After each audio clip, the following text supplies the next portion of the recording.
आइए इस प्रश्न को हल करते हैं। दो उम्मीदवारों के बीच एक चुनाव में चमन को कुल वैध मतों में से 80% वोट मिले।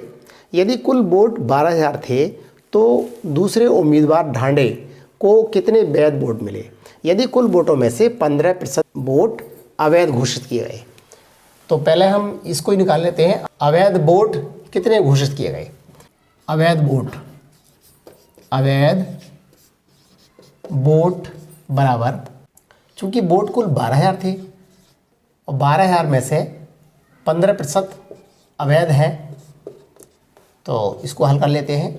12,000 गुणा 15/100, 2 जीरो कट गए, गुणा कर लेते हैं। 15 0 0, 15 दूनी 30 का 0, 15 3 18, 18 से वोट जो है अवैध वोट थे। तो अब इनमें से हम टोटल में से जो वोट थे 12,000 उसमें निकाल लेते हैं वैध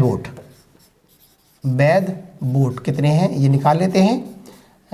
12,000 माइनस 1800, तो 2 जीरो में से 2 जीरो गए, 2 जीरो बचे और यहाँ से 10 में से 8 गए, 2 बचे, 1 में से 1 गया 0 और ये 1 बच गया।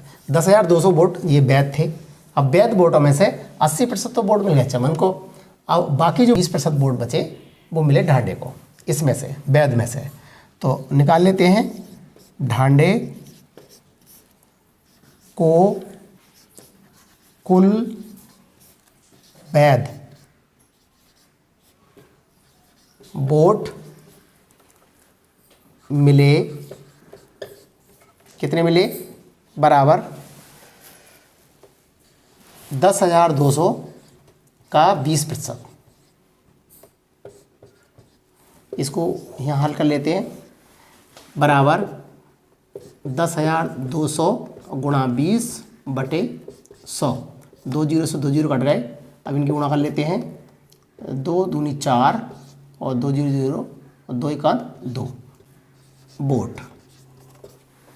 अतः दो उम्मीदवारों के बीच एक चुनाव में चमन को कुल वैध मतों में से 80% वोट मिले। यदि कुल वोट 12,000 थे तो दूसरे उम्मीदवार ढांडे को कुल 2,040 वोट वैध मिले।